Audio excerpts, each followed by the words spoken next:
Thank you for tuning in to Sabbath Cafe Podcast. And in this podcast, we're going to be looking at part 3 of our quarantine reflections. Question number 3 is, what advice will you give yourself going into the shutdown?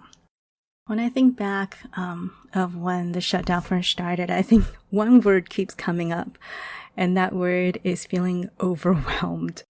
I actually did a podcast episode right around the time shutdown started, and I was listening to that the other day.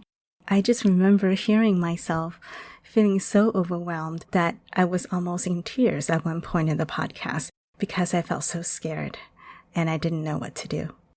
And at the end of the day, I often felt like a failure because it just took me hours to cook something that didn't taste very good, and I have to spend hours to clean up and to do the dishes, which is my most hated chores. And just this idea of having to do this day after day with no break, it just made me feel so frustrated. But one day I was kind of chatting with a friend online, and I realized she was dealing with the same thing, and I just had so much compassion with her.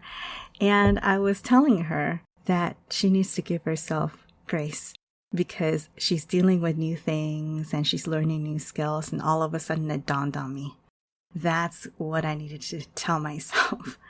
And looking back, I wish that in the very beginning, I could tell myself the same advice and encouragement that I need to give myself grace to learn new skills, grace to figure out the new normal, grace to understand that I would feel emotionally overwhelmed, for lack of a better word, that I would feel like I need to break down emotionally because we're facing something that we've never faced before.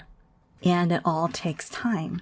It's okay to feel these things and to grieve, to feel traumatized, and acknowledge these things and take time to process them.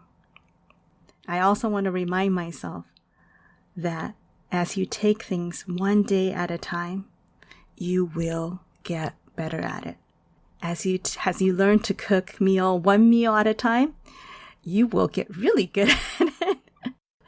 And eventually, you will get through this. And just give yourself grace and give yourself time. Remember to breathe and remember to take a break. So what advice would you give yourself back then? What encouragements or wisdom would you want to share with yourself? If you have a journal, this is a great time to take it out and to write a short letter, maybe to yourself. And if you have anything you'd like to share, I'd love to see it or hear it in the comments. Thank you so much, and I hope you have a wonderful time doing this week's reflection. Bye.